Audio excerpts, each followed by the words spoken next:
नमस्ते सदा वत्सले मातृभूमे त्वया हिन्दुभूमे सुखं वर्धितोऽहम् महामंगले पुण्यभूमे त्वदर्थे पतत्वेशकायो नमस्ते नमस्ते रत्नाकराधौतपदं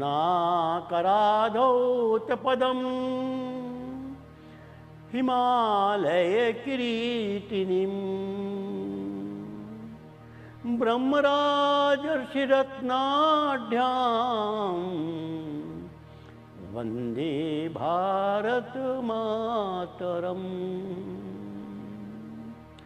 उत्तरं यत् समुद्रस्य हिमाद्रैश्चैव दक्षिणं वर्षं तद् भारतं नाम भारतीयत संतति। प्रभो शक्तिमन् हिन्दुराष्ट्राङ्गभूता इमे सादरं त्वां नमामो वयम्।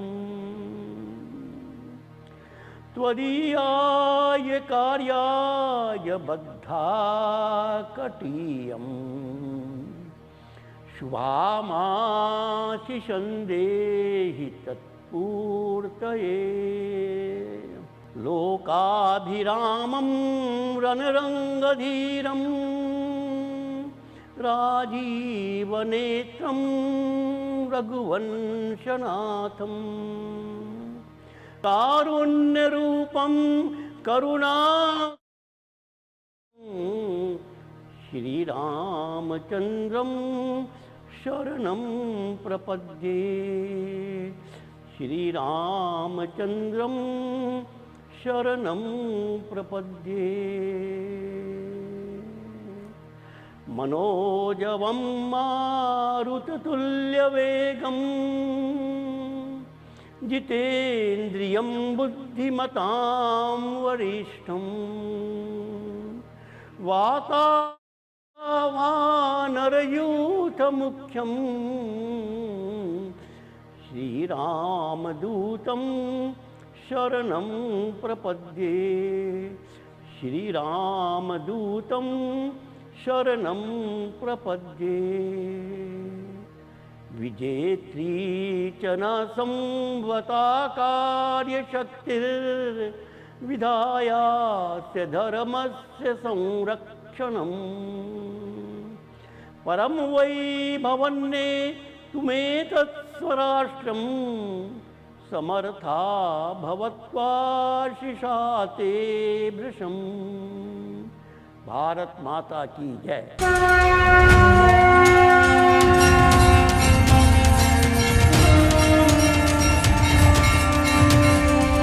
सबको मेरा नमस्कार। मित्रों, पिछले सत्र में हम धर्म सत्ता और राजसत्ता की चर्चा कर रहे थे। एक उदाहरण से मैं अपनी बात समझाना चाहता हूँ। एक क्षेत्र था विधानसभा का, उसमें निर्वाचन होना था। सभी पार्टियों ने अपने अपने प्रत्याशियों को खड़ा किया। उस क्षेत्र में एक युवा मंडल था। लगभग 200 युवा बहुत समर्पित कार्यकर्ता के रूप में संगठित थे और संयोग से वे सभी युवा एक कॉलेज से पढ़े हुए विद्यार्थी थे। उन युवा मंडल ने अपनी बैठक की और उसमें एक प्रस्ताव रखा कि आगामी निर्वाचन में हमें किसी न किसी को वोट देना है। लेकिन जितने भी प्रत्याशी खड़े हुए हैं उसमें से कोई भी प्रामाणिक नहीं है, उसमें से कोई भी हमारे मन लायक नहीं है, तो हम किसको वोट देंगे? तो युवा मंडल की बैठक में ये निर्णय हुआ, क्यों नहीं हम भी एक अपना प्रत्याशी खड़ा करें जिसको हम सब प्रामाणिक समझेंगे और जिनको जिताएंगे। तो किसको प्रत्याशी बनाया जाए? सबने बैठकर सोचा कि जिस कॉलेज से हमने शिक्षा प्राप्त की है उसके प्रधानाचार्य से अच्छा प्रत्याशी कोई नहीं हो सकता। तो युवा मंडल का प्रमुख प्रधानाचार्य जी के पास गया, कहा कि महाशय, आगामी निर्वाचन में हम आपको प्रत्याशी बनाना चाहते हैं, कृपया इस कागज़ पर हस्ताक्षर कर दीजिए। प्रधानाचार्य ने कहा कि तुम क्या कहे हो? ना मेरे पास धन है, ना मैं किसी पॉलिटिकल पार्टी का मेंबर हूँ, मैं कैसे जीतूँगा? तुम क्यों मेरे लिए ऐसी बात सोच रहे हो? युवा मंडल के अध्यक्ष ने कहा कि आपको एक भी पैसा नहीं खर्च करना है, आपके पॉलिटिकल पार्टी का जुड़ना कोई आवश्यक नहीं है, हम सब आपके विद्यार्थी हैं, आपको जिताने की जिम्मेवारी हमारी रहेगी, आप केवल हस्ताक्षर कर दीजिए। प्रधानाचार्य महोदय ने हस्ताक्षर कर दिए। निर्वाचन में ये 200 युवाओं के युवा मंडल के सभी विद्यार्थियों ने रात दिन मेहनत की। सब ने ये सोचा कि जैसे मैं ही प्रत्याशी हूँ, अपने घर से ही सब प्रकार के खर्चे की व्यवस्था करके 200 युवाओं ने रात दिन उस विधानसभा क्षेत्र के घर घर में संपर्क किया और संयोग से प्रधानाचार्य महोदय निर्वाचन में जीत गए। और संयोग से जब सरकार बनाने की बात आई तो सबने उनकी योग्यता को देखकर उनको एक मंत्री पद दे दिया। अब उस गांव के युवाओं की एक मीटिंग हुई, उसमें 2 प्रस्ताव पास किए गए। पहला प्रस्ताव उन प्रधानाचार्य महोदय के लिए था। प्रस्ताव में कहा गया, महोदय, आप मंत्री बने हैं, आपका बहुत बहुत स्वागत है, हम बहुत प्रसन्न हैं, लेकिन एक चेतावनी भी हम देना चाहते हैं। यदि आपने वहाँ पर 1 रुपए की भी बेईमानी की, 1 रुपए का भी भ्रष्टाचार किया, तो आपके परिवार को गांव में रहना असंभव हो जाएगा। आप जब गए थे तो आपकी फूल की मालाओं से हमने बस अड्डे में आपका विदाई कार्यक्रम किया था, लेकिन अब आप यदि घर में आएंगे तो बस अड्डे में जूते की माला पहनाई जाएगी। इसलिए खबरदार, आपने अपने निर्वाचन में 1 रुपया अपने पास से खर्च नहीं किया, आपके कोई पॉलिटिकल पार्टी नहीं थी, इसलिए आपसे हमारा निवेदन है कि जिस प्रामाणिकता के आधार पर हमने आपको प्रत्याशी बनाया था, वैसी प्रामाणिकता आपको निर्वाह करनी होगी। और दूसरा प्रस्ताव अपने विधानसभा क्षेत्र के सभी नागरिकों के लिए पास किया। उसमें कहा गया, इस क्षेत्र का कोई भी नागरिक यदि हमारे प्रत्याशी के पास अपने व्यक्तिगत लाभ के लिए, काम के लिए जाएगा, उसका सामाजिक बहिष्कार हो जाएगा। और पूरे क्षेत्र में धाक खींची ये युवा मंडल जो चाहता है वो कर सकता है। ये प्रस्ताव पास होने के बाद अब बताइए, क्या उस प्रत्याशी को 1 रुपये की बेईमानी करने की हिम्मत होगी? कभी नहीं होगी, क्योंकि उसके परिवार को सामाजिक बहिष्कार करके गांव से या तो निकाल दिया जाएगा या गांव में ही वो घर से बाहर कोई सदस्य नहीं निकल पाएगा। यह है धर्म सत्ता का नियंत्रण, जो राज सत्ता को नियंत्रित करता है, भ्रष्टाचार से रोकता है। एक दूसरी बात, आज हमारे देश में निर्वाचन में सबसे अधिक वोट परसेंटेज कहाँ होता है? हमने पिछले निर्वाचन के वोटिंग परसेंटेज का यदि अध्ययन करेंगे तो नगरीय क्षेत्र में 30 से 40% की वोटिंग होती है, ग्रामीण क्षेत्र में 40 से 50% की वोटिंग होती है।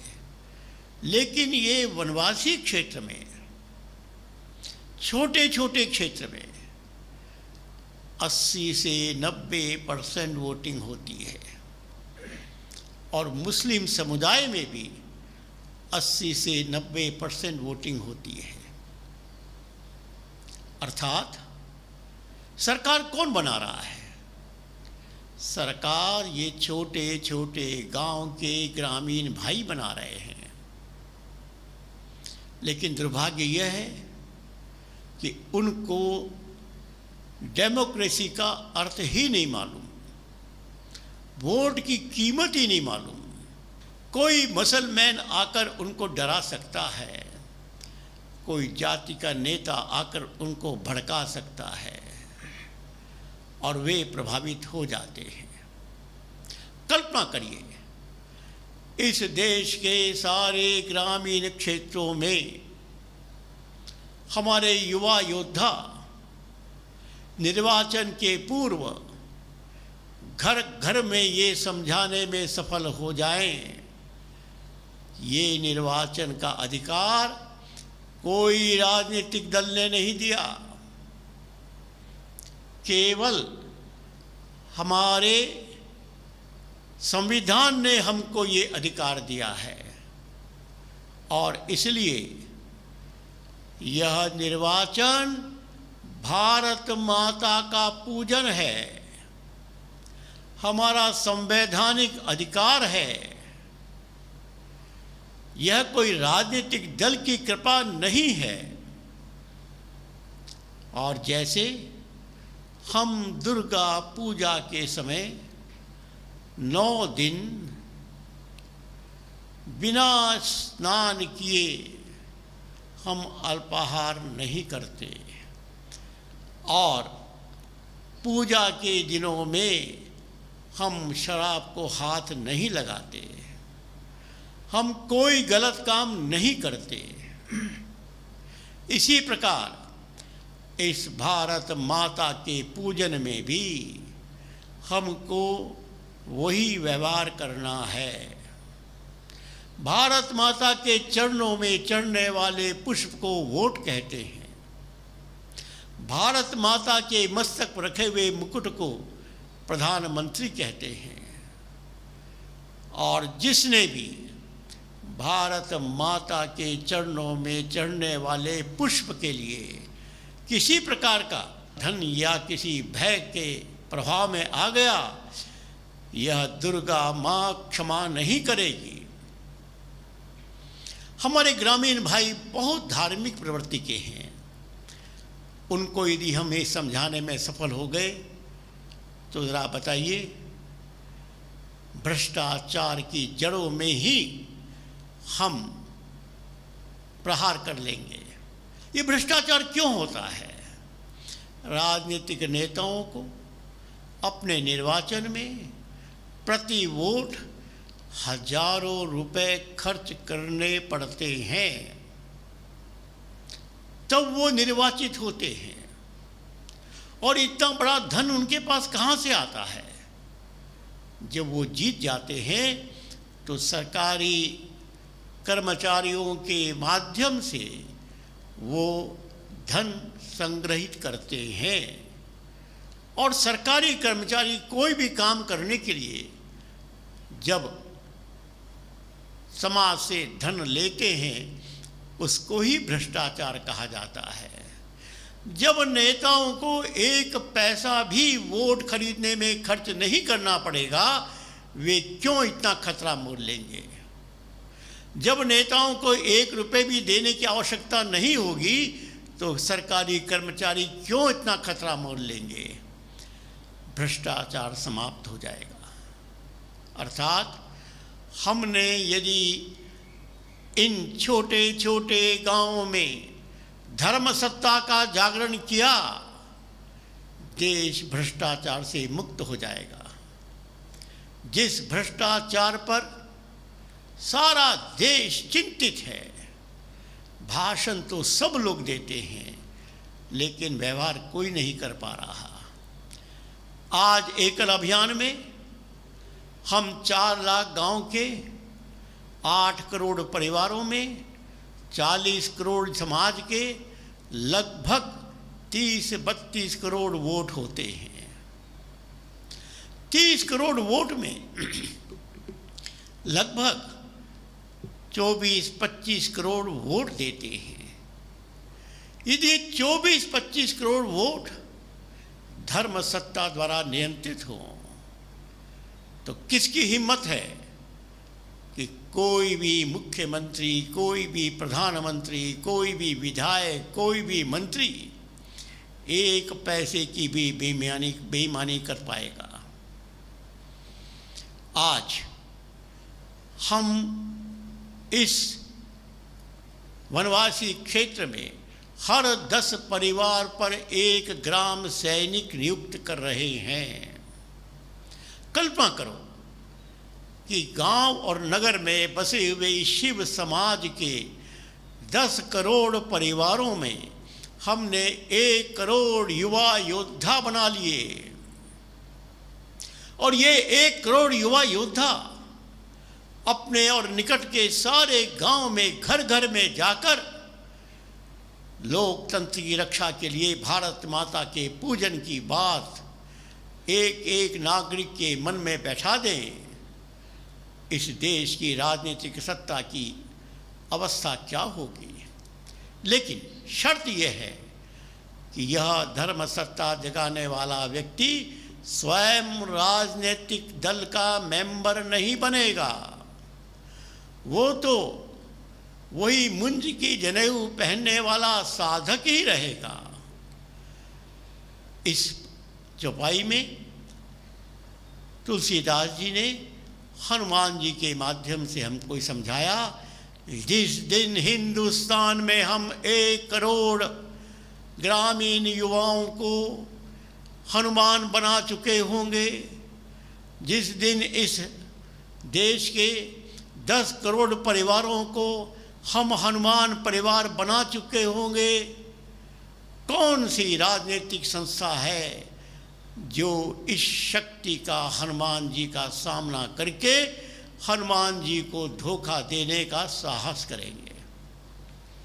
और एक दूसरी बात, यदि घर घर में हनुमान चालीसा पहुंच गया, घर घर में हम एक तुलसी माँ का पौधा लगा पाए, तो कौन सा वनवासी परिवार है जो हनुमान जी से डरेगा नहीं, जो तुलसी माँ से डरेगा नहीं और शराब पीने की हिम्मत करेगा?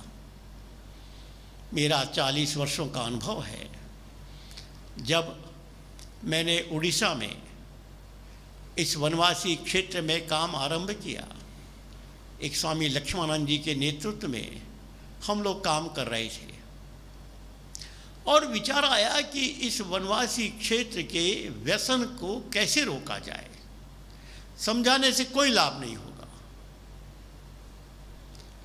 लेकिन एक योजना बनाई गई। गांव-गांव के घर घर में तुलसी माँ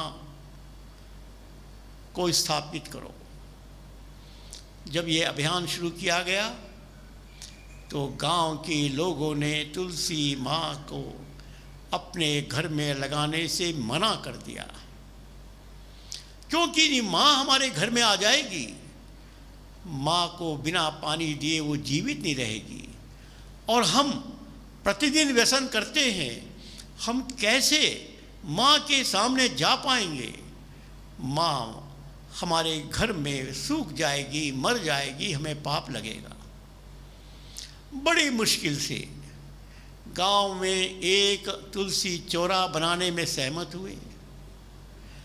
पूरे गांव में एक तुलसी का पौधा लगाने के लिए राजी हुए और सप्ताह में एक दिन बिना व्यसन किए उस तुलसी के पौधे को पानी देने के लिए एक एक परिवार राजी हुआ। कुछ महीने के बाद देखने में ये आया कि जिन परिवारों ने सप्ताह में एक दिन तुलसी माँ को जल दिया, उन परिवारों के बच्चों के कपड़े बदल गए, चेहरे बदल गए। सप्ताह में एक दिन व्यसन रोकने के कारण जो धन बचा वो उन परिवार के बच्चों पर दिखने लगा। सारे गांव में ये चर्चा हो गई, तुलसी माँ की कृपा से उस परिवार में बच्चों पर भगवान की तुलसी माँ की कृपा हो गई। और देखते देखते हर परिवार ने अपने गांव में, अपने घर में तुलसी माँ लगाने में वे सहमत हो गए। और देखते देखते पूरा का पूरा क्षेत्र व्यसन मुक्त हो गया। यह वनवासी समाज, इससे अधिक सच्चा दिल वाला समाज दुनिया में कोई नहीं मिलेगा, क्योंकि वो भारत माँ के गर्भ से जन्म लेता है। प्रकृति माँ की कोख से पैदा होती है संस्कृति माँ, और संस्कृति माँ की कोख में जन्म लेता है ये वनवासी समाज। मित्रों, हमने यदि ग्रामीण भारत को तैयार करके धर्म सत्ता स्थापित कर ली, यह देश भ्रष्टाचार मुक्त हो जाएगा। और इतना ही नहीं, मानो इस वनवासी समाज का 20-25 करोड़ वोट एकल अभियान की मुट्ठी में है। जो एकल अभियान कहेगा, ये गरीब समाज उसी को वोट देगा। जैसे आज़ादी के बाद गांधी जी के नाम पर लेटर बॉक्स को भी वोट मिला था, अर्थात किसी ने नहीं देखा था प्रत्याशी कौन है, सबने गांधी जी के नाम पर वोट दिया था। अभी अभी 2014 और 2019 में मैंने देखा केवल प्रधानमंत्री के नाम पर लोगों ने वोट दिया। ऐसे ही यदि हम यह कर सके कि इस देश के गरीब समाज के नियंत्रण में संपूर्ण राज सत्ता आ गई, तब तो हम यह भी एक शर्त रख सकते हैं कि ग्रामीण क्षेत्र का विधायक वही बनेगा जिसने 10 साल हल चलाया है, खेती की है, और बिना हल चलाने वाला कोई भी सदस्य हमारे ग्रामीण क्षेत्र का विधायक नहीं बन सकता। ऐसे ही सरकारों में भी हम नियंत्रण कर सकते हैं। कृषि विभाग का मंत्री वही बनेगा जिसने 10 साल 15 साल खेत में पसीना गिराया है। वो कितना पढ़ा है, कितना पैसे वाला है, किस पॉलिटिकल पार्टी का है, इसका कोई कंसिडरेशन नहीं। कंसिडरेशन केवल ये, उसने अपने हाथ से कितना पसीना इस खेत पर गिराया है। सोचिए भारत का चित्र क्या होगा। इसीलिए इस चौपाई में कहा गया, हाथ वज्र और ध्वजा विराजे। एक हाथ में वज्र, लोकतंत्र का वज्र, संगठित लोकमत। मानो 20 करोड़ वोट हनुमान जी के मुट्ठी में है। तो फिर हनुमान जी राज सत्ता के राजदंड पर धर्म सत्ता का ध्वजा स्थापित करेंगे, दुनिया उसको प्रणाम करेगी। लेकिन कोई भी हनुमान किसी भी राजनीतिक दल का मेंबर नहीं बनेगा। वो तो कांधे मुंज जनेऊ छाजे, सेवक रहेगा, साधक रहेगा। देखो तुलसीदास जी ने 500 वर्ष पूर्व यह कल्पना कर ली थी, कभी तो देश आजाद होगा ही, कभी तो देश में लोकतंत्र आएगा ही, और कभी तो देश में राम राज्य की मांग उठेगी ही। उसके लिए सामान्य नागरिक कैसा हो, उन्होंने इस चौपाई में हम सबको बता दिया। इसी प्रकार हमें दूसरी चौपाई भी हमारा मार्गदर्शन करती है। तेज प्रताप महाजगवंदन, जग में जिसका वंदन हो, ऐसा तेज, ऐसा प्रताप, ऐसी शक्ति, ऐसी ऊर्जा, ऐसा यश, ऐसा प्रकाश इस हनुमान परिवार के द्वारा स्थापित हो जाएगा। राम जी की कृपा से हमने इस देश में 10 करोड़ वनवासी क्षेत्र के और 10 करोड़ ग्रामीण नगरीय क्षेत्र के, कल्पना को 20 करोड़ परिवारों को हमने यदि हनुमान परिवार बना लिया, हनुमान जी की भक्ति सिखा ली, हनुमान चालीसा उनके हृदय में आ गया, तो मित्रों कल्पना करो कि हमारे देश का प्रभाव विश्व में क्या होगा। जो बात इस चौपाई में कही गई, हमारा यश सारे जग में वंदनीय हो जाएगा। यही बात यहाँ पर तुलसीदास जी कह रहे हैं। लेकिन ये काम करने के लिए एक बहुत बड़ी बात तुलसीदास जी ने कही, विद्यावान गुणी अति चातुर, राम काज करीबे को आतुर। इस एक चौपाई में हम सब के लिए एक बहुत बड़ा संकेत है। विद्यावान, गुणी और चतुर, और राम काज करने के लिए आतुरता, ये 4 गुण हमारे कार्यकर्ताओं में यदि आ गए तो कोई भी समिति निष्क्रिय नहीं रहेगी। कितना भी बड़ा संगठन हम कर लेंगे, इस देश का हनुमान जगा लेंगे। विद्यावान का अर्थ क्या है? विद्यावान का अर्थ है संगठन कला का जानकार। जैसे एकल अभियान की चर्चा करें, किसी कार्यकर्ता को एकल अभियान की कार्य पद्धति की पूरी जानकारी है, पूरी उसमें मास्टरी है। किसी भी समिति के कार्यकर्ता को वो प्रभावित कर सकता है। यदि हमारे सेवावर्ती ही केवल विद्यावान हो जाएं, एकल अभियान की सारी कार्य पद्धति का वो अच्छी तरह जानकार हो जाएं, समिति के लोग उनसे प्रश्न पूछने के लिए आतुर हो जाएं, तो समिति को प्रभावित करना आसान हो जाएगा। लेकिन केवल जानकार होना आवश्यक पर्याप्त नहीं है। विद्यावान गुणी, गुणवान भी होना चाहिए। उसके जीवन में वो समर्पण, वो परिश्रम, वो सादगी, वह एक मन में भाव दिखना चाहिए व्यवहार में।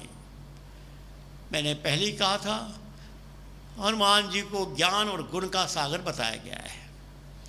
यहाँ उसी ज्ञान को विद्या कहा गया और गुण का सागर बनना पड़ेगा। लेकिन इससे भी पूरा नहीं होगा, अति चातुर, चतुर अर्थात कुशल होना चाहिए।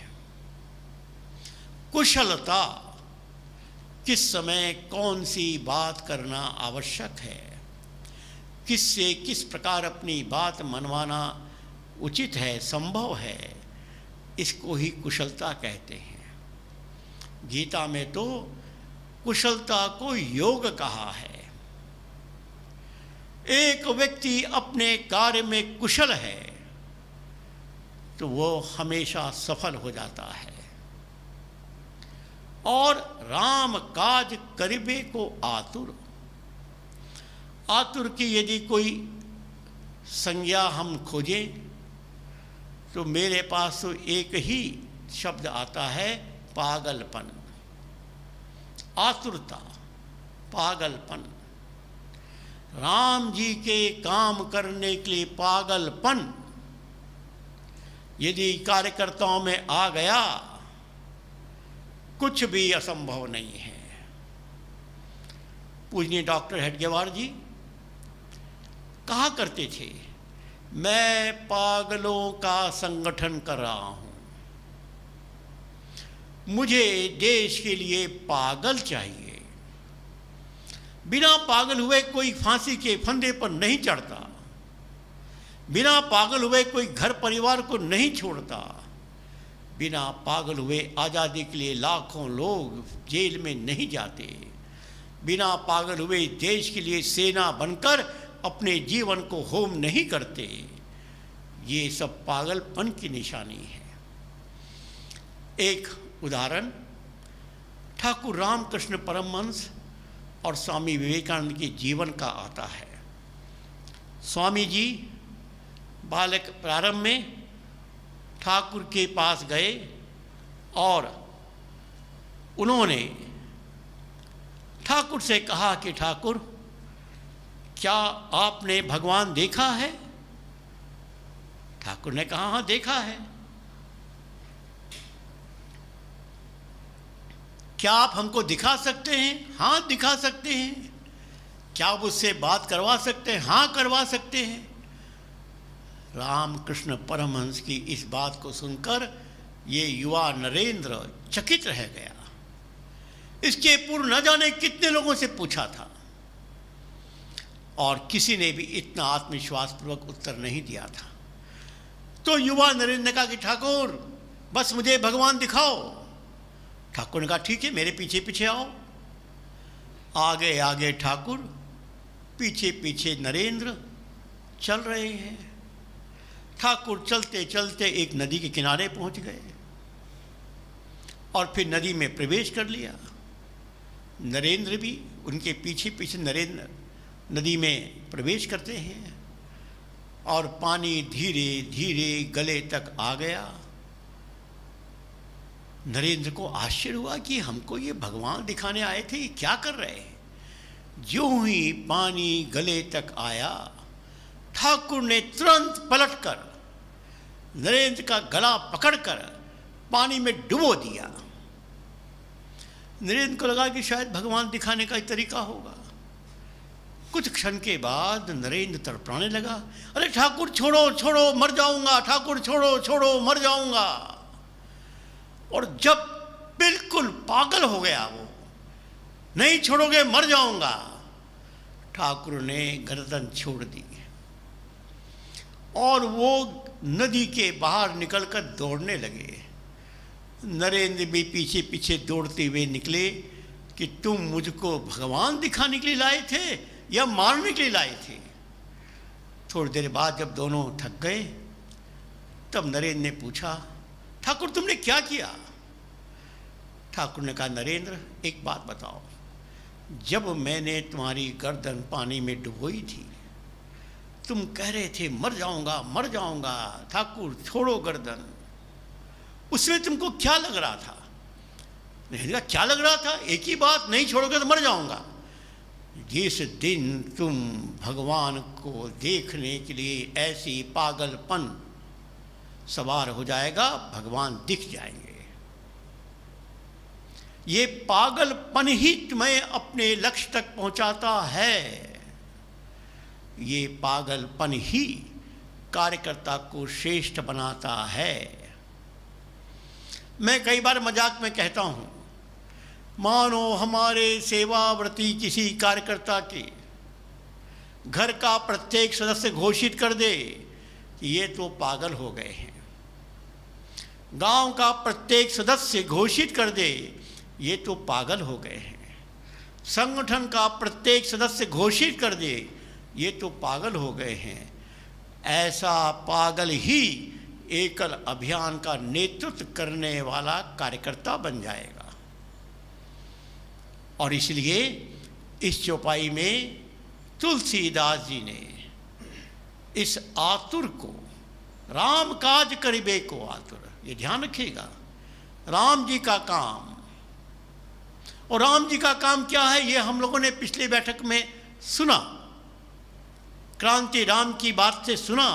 राम जी का काम माने संगठन, वनवासी समाज का संगठन, धर्म सत्ता की स्थापना। इस काम के लिए जो भी आतुर हो जाएगा, पागल हो जाएगा, वही हनुमान कहलाएगा। और इसके बाद की चौपाई में तो और बड़ी बात कह दी, प्रभु चरित सुनबे को रसिया, राम लखन सीता मन बसिया। पहली बात, ये हनुमान, ये कार्यकर्ता, यह सेवाव्रती, यह हमारे समिति का कार्यकर्ता, इसको और कुछ नहीं सूझ रहा है, कुछ नहीं पसंद आ रहा है, केवल प्रभु का चरित्र, केवल राम जी का चरित्र, केवल राम जी की गाथा, राम जी की कथा, राम जी का वर्णन, अर्थात इस देश के प्रति की भक्ति, भारत माता के प्रति भक्ति, इसके अलावा कहीं रस नहीं आ रहा है। कोई भी व्यसन उसको आनंद नहीं दे रहा, उसको राम भक्ति का व्यसन लग गया, राम जी का चरित्र सुनने का व्यसन हो गया, ऐसे ही लोगों से मित्रता करने की व्यसन हो गया जो राम जी के कार्य में डूबे हुए हैं। और ये डूबे होने का एक लक्षण उन्होंने बताया, राम लखन सीता मन बसिया। देखो, रामायण में सीता जी कौन थी? सीता जी इस धरती की बेटी थी, धरती की संतान, जिसको जन्म देने वाले माता पिता भी लालन पालन करने के लिए सक्षम नहीं हैं, जो गांव में किसी खेत में अज्ञात अवस्था में पाई जाती हों, वह सीता अर्थात इस धरती के वो संतान जो उपेक्षित हैं, जिनका लालन पालन करने की क्षमता उनके माता पिता में नहीं है, वो है सीता। और लखन जी कौन है? लखन लाल जी शेषनाग के अवतार हैं। शेषनाग धरती धारण करने वाले को कहा जाता है, अर्थात धरती की ताकत के वो प्रतीक हैं। और राम जी स्वयं धर्म के प्रतीक हैं। जिस कार्यकर्ता के मन में इस धरती के संतान के प्रति अपार स्नेह है, जिस कार्यकर्ता के मन में धरती की ताकत जगाने का अपार संकल्प है, और जिस कार्यकर्ता का मन राम जी अर्थात धर्म के प्रति समर्पित है, बस वही राम जी का भक्त है, वही राम जी का सेवक है। मित्रों, हमारे देश में राम भक्त करोड़ों की संख्या में हैं। एक दो नहीं, किसी से पूछो क्या तुम राम भक्त हो? हाँ, मैं राम भक्त हूँ। लेकिन एक प्रश्न और पूछ लेना, क्या तुम राम सेवक हो? क्या मतलब? क्या राम जी का काम तुम करते हो? क्या काम राम जी का? सुना दो, राम जी ने ये काम किया, क्या तुम करते हो? वो चुप हो जाएगा। राम भक्त को राम सेवक बनाना, यही एकल की क्रांति है। जो राम जी का काम नहीं करेगा वह राम भक्त नहीं कहलाएगा। एक बात सोचो, एक स्वामी विवेकानंद जी कथा सुनाया करते थे। एक स्वामी और सेवक की कहानी सुनाते थे। एक सेवक था, उसका एक स्वामी था। गर्मी के दिन थे, स्वामी को प्यास लगी और सेवक से कहा, सेवक एक गिलास पानी लाओ। सेवक पानी लाने के स्थान पर स्वामी के हाथ में सामने हाथ जोड़ के खड़ा हो गया। कहने लगा, स्वामी तुम्हारा चेहरा कितना सुंदर है, तुम्हारा मोर मुकुट कितना सुंदर है। स्वामी कह रहा, अरे पागल, मैं मरा जा रहा हूं, प्यास लगी है, पानी लाओ। और सेवक हाथ में थाली लेकर आरती उतार रहा है। ओम जय जगदीश हरे। हे स्वामी, तुम्हारा चेहरा सुंदर, तुम्हारी वेशभूषा सुंदर, तुम कितने सुंदर। अब विवेकानंद जी पूछते थे, बताओ वो स्वामी सेवक को आशीर्वाद देगा या अभिशाप देगा? और यदि वो स्वामी अपने सेवक को अभिशाप देगा तो तुम मंदिर में जाकर हाथ जोड़कर केवल भक्ति की बात करते हो और काम करने का संकल्प नहीं करते हो, तो मंदिर का ये भगवान तुमको आशीर्वाद देगा या अभिशाप देगा। और एक बात और कहा करते थे, हम सब मंदिर में जाते हैं, आंखों से मूर्ति को देखते हैं, देखते देखते हमारी आंखें बंद हो जाती हैं। कभी आपने सोचा, आप मंदिर में भगवान के दर्शन करने गए और आपकी आंखें बंद हो गई? ये आंखें बंद क्यों हुई? ये आंखें किसने बंद की? ये आंखें उसने बंद की जिसको तुम देखने के लिए मंदिर में गए थे। उसने कहा, रे पागल, मेरे दर्शन खुली आंखों से नहीं कर सकते, मैं तो तुम्हारे दिल में बैठा हूं, बंद आंखों से देखो, सच्चा दर्शन हो जाएगा। ये हनुमान मंदिर की मूर्ति में नहीं है, ये हनुमान तुम्हारे दिल में है। एक कवि ने कहा, क्या करोगे प्यार तू ईमान को, क्या करोगे प्यार तू भगवान को, जन्म लेकर गोद में इंसान की, जो कर न सका प्यार तू इंसान को। इंसान द्वारा प्राण प्रतिष्ठित मूर्ति को तुम भगवान मान सकते हो, लेकिन भगवान द्वारा प्राण प्रतिष्ठित इंसान को तुम भगवान नहीं मानते। यह भगवान का सम्मान है कि अपमान है? बस यही राम चरित्र का संदेश है। जिसको रात दिन प्रभु चरित्र सुनबे को रसिया, हनुमान जी रात दिन हाथ में तंजीर झाल लेकर बस चरित्र, रामचरित्र सुनने के लिए पागल रहते हैं। उनके पागलपन की एक कहानी और भी है।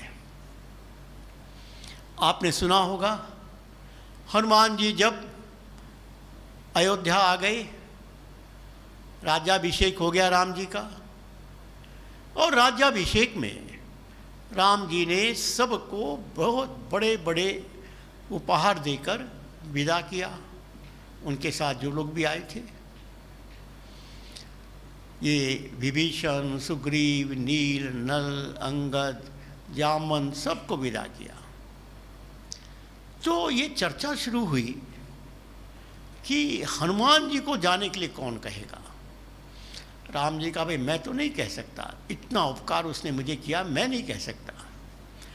माँ सीता ने कहा कि मैं भी नहीं कह सकती, वो नहीं होता तो मुझे कैसे मालूम पड़ता।